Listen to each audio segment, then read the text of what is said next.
Hello my dear students, मैं शोभित शर्मा स्वागत करता हूं आपका मेरे YouTube channel mind booster by Shobhit sir पर। बेटा, पीछे जो आपको एक सवाल नज़र आ रहा होगा, ठीक है, ये यूनिट एंड डायमेंशन का क्वेश्चन है।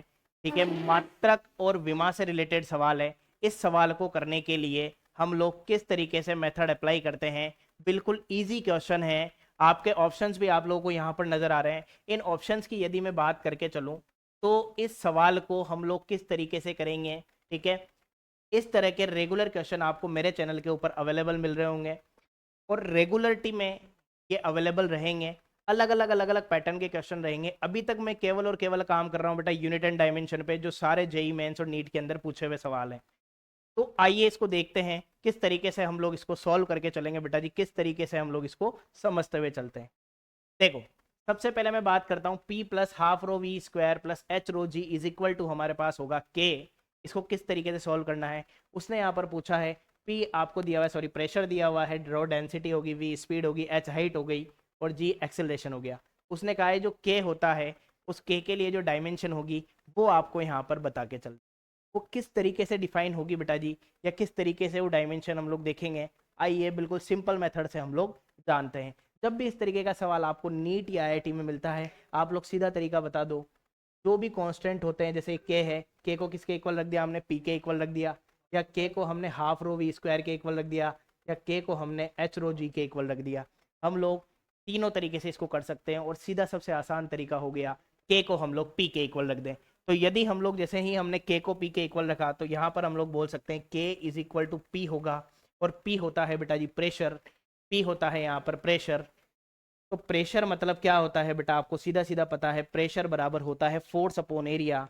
तो फोर्स अपॉन एरिया, और फोर्स अपॉन एरिया को यदि हम लोग देखते हैं तो फोर्स की जो डायमेंशन होती है वो होती है m1 L1 T-2, एरिया की होती है L2।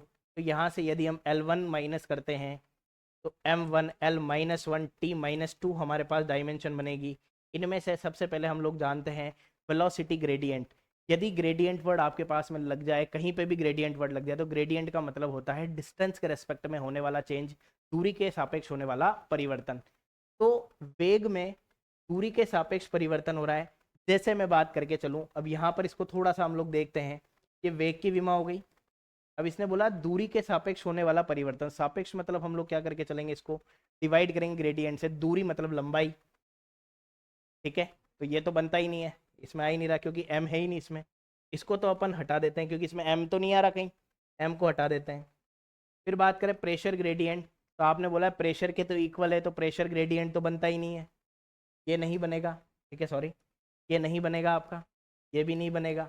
अब बचा कौन सा, ठीक है, मॉडुलस ऑफ इलास्टिसिटी। तीसरे ऑप्शन पे हम लोग आते हैं, modulus of elasticity. Modulus of elasticity क्या होता है, ई होता है, और ई को हम लोग बोलते हैं स्ट्रेस अपॉन स्ट्रेन, जिसे हमने बोला प्रतिबल और विकृति।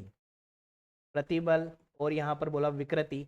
तो प्रतिबल क्या होता है बच्चों, प्रतिबल होता है बल बटा क्षेत्रफल, और विकृति होती है लंबाई में परिवर्तन बटा प्रारंभिक लंबाई। अब जब हम लोगों ने लंबाई में परिवर्तन और प्रारंभिक लंबाई, तो विकृति जो होती है या स्ट्रेन जो होती है वो डायमेंशन लेस होती है। तो हमारे पास ई किसके इक्वल हुआ, फोर्स अपॉन एरिया के, और फोर्स अपॉन एरिया को ही हम लोग क्या बोलते हैं, प्रेशर बोलते हैं। तो हम लोग ये कह सकते हैं बेटा जी, इसका जो आंसर होगा वो आपके पास होगा मॉडुलस ऑफ एलास्टिसिटी।